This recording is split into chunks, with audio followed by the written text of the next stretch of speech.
Tune into the Green and Growing program on Eagle Community Television with Holly Dickman, Ellis County Horticulture Agent. Holly will identify common lawn and garden issues and provide up-to-date information weekdays at noon and 9 p.m. on Channel 14. Green and Growing.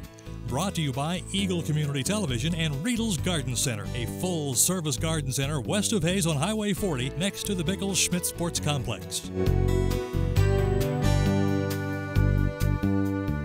Well, now that we're into some warmer weather, certainly it's been a little bit warmer here recently, our vegetable plants in our gardens are growing abundantly, and so it's time to start thinking about how to maintain those gardens in the best way possible. One of the things that you certainly want to consider when you're gardening is weeds and weed control. Weeds certainly will compete with those vegetable plants for moisture and nutrients, and so it's ideal to go ahead and get those out of the garden if possible.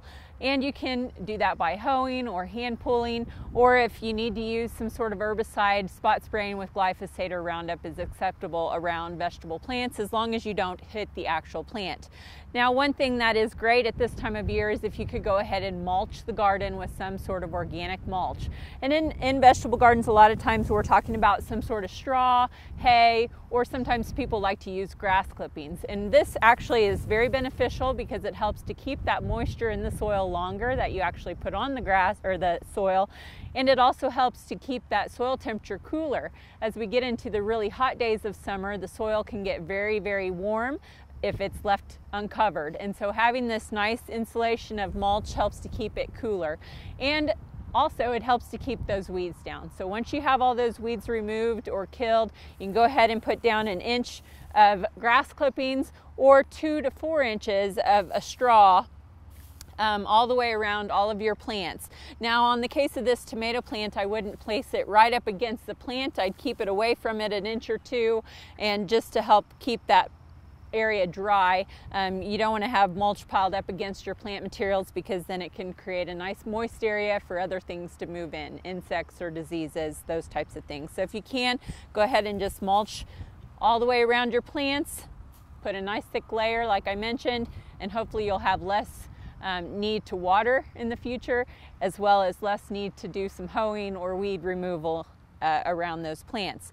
Now, I talked about using grass clippings in the garden, and that is certainly something that is acceptable. However, you want to make sure that those grass clippings are dry, and you also want to make sure that they have come from a lawn that was not treated recently with a broadleaf herbicide or some sort of weed killer.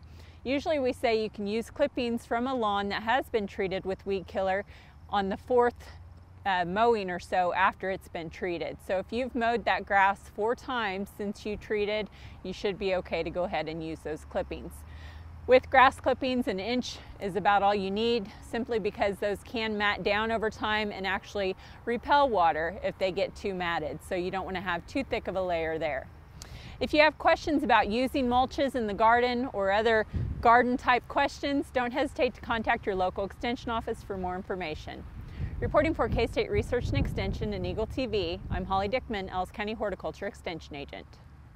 Tune into the Green and Growing program on Eagle Community Television with Holly Dickman, Ellis County Horticulture Agent. Holly will identify common lawn and garden issues and provide up-to-date information weekdays at noon and 9 p.m. on Channel 14. Green and Growing. Brought to you by Eagle Community Television and Riedel's Garden Center, a full-service garden center west of Hayes on Highway 40 next to the Bickle-Schmidt Sports Complex.